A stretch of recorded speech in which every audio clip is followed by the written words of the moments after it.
Juni 2025, sebagaimana kita tahu kalau bulan tersebut adalah penentuan bagi tim untuk memastikan posisi akhir mereka di papan klasemen. Nah, untuk grup C sendiri, Jepang udah dipastikan lolos ke Piala Dunia dengan status juara grup. Untuk posisi kedua, besar kemungkinan hal itu akan didapat oleh Australia, yang memang punya peluang paling besar. Dan untuk posisi 3-4 ini yang ramai, karena sejatinya Indonesia, Arab Saudi, Bahrain, hingga China masih punya peluang untuk mendapatkannya. Itulah kenapa sampai detik terakhir, kemungkinan persaingan di grup ini sangat seru untuk diikuti. Yap, khusus buat Indonesia, 2 laga sisa mau tak mau harus bisa mereka maksimalkan. Karena dengan 9 poin yang dimiliki, paling enggak kalau mau benar-benar aman, ya 3 poin dari China serta 1 poin dari Jepang, apapun caranya harus bisa didapat. Dan seperti ketiban rejeki, Jepang sendiri kabarnya siap dalam tanda kutip mempermudah jalan Indonesia untuk setidaknya mengamankan jalur ke round 4. Sesuatu yang diketahui membuat China serta Bahrain merasa jengkel akan hal itu. Karena biar gimana pun mereka berdua juga akan melakukan apapun untuk bisa mendapatkan tiket ke round 4.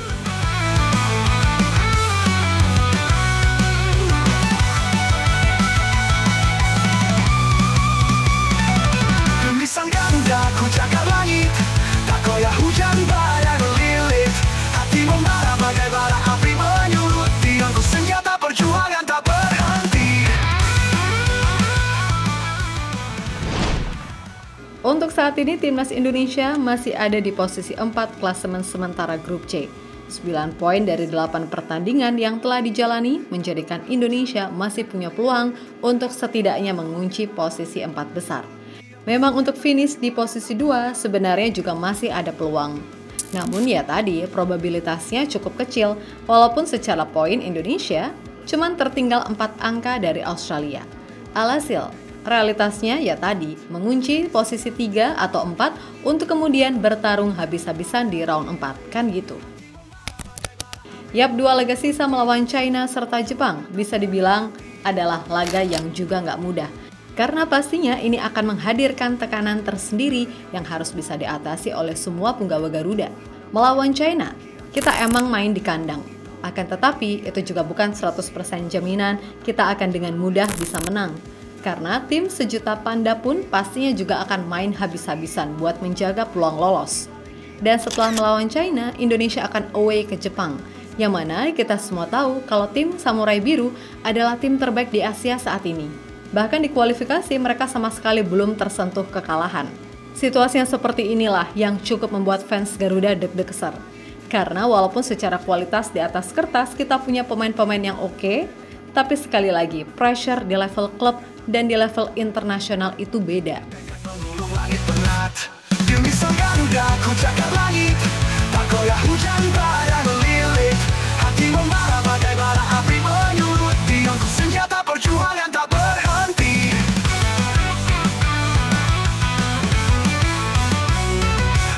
Bicaraku bukan di balik duka, membawa harapan yang mereka kira cuma asa. Namun di bawah topeng ini ada nyala.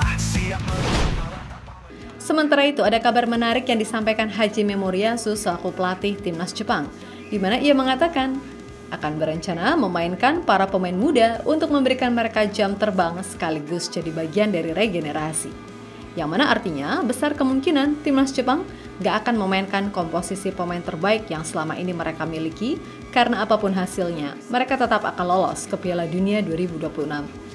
Saya ingin memanggil pemain dengan mempertimbangkan waktu bermain dan cedera. Saya ingin memanggil pemain yang berpotensi menjadi lebih berharga di masa depan dan menyebarkan pengetahuan tentang taktik tim, dan saya ingin menerima tantangan itu.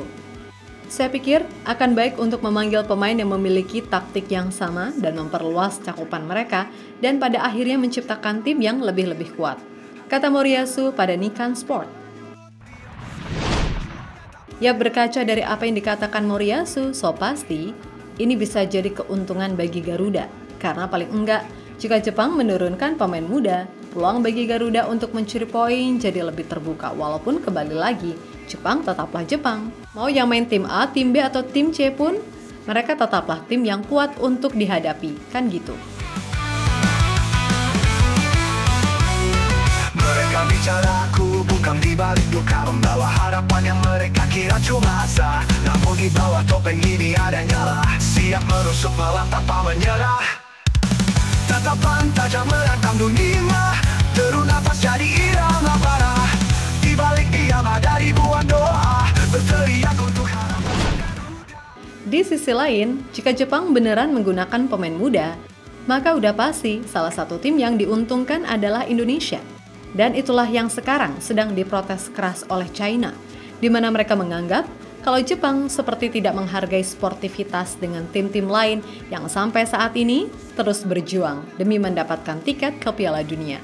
Lah ya suka-suka mereka dong, wong udah lolos terus mau ngasih pengalaman ke pemain muda, yaitu sah-sah aja, kan gitu. Nah selain China ada Bahrain yang bahkan melakukan tindakan yang lebih ngeri.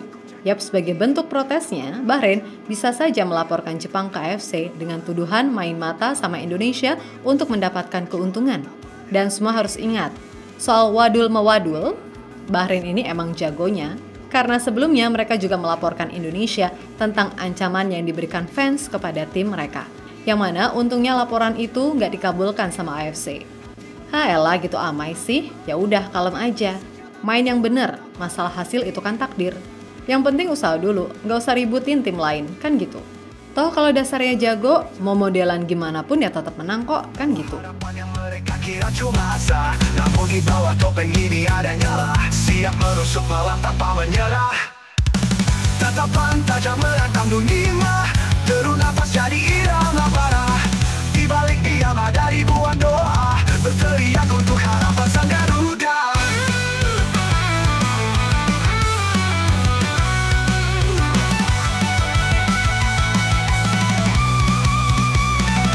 Demi sang Garuda ku jaga langit, tak goyah hujan badai melilit. Hati membara bagai bara api menyulut, tiangku senjata perjuangan tak berhenti. Yap, terlepas dari apapun, pokoknya buat pasukan Garuda, dah fokus aja sama tim sendiri.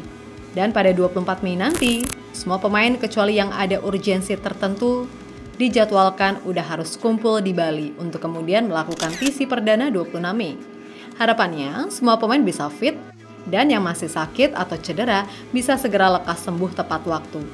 Dan semoga tim pelatih bisa menemukan serta meramu taktik terbaik, mengingat waktu persiapan kali ini terbilang lebih panjang.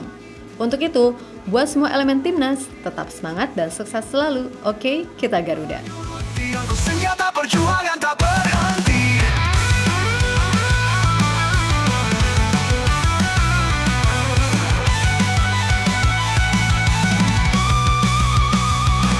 Demi sang Garuda ku jaga langit, tak goyah hujan badai melilit.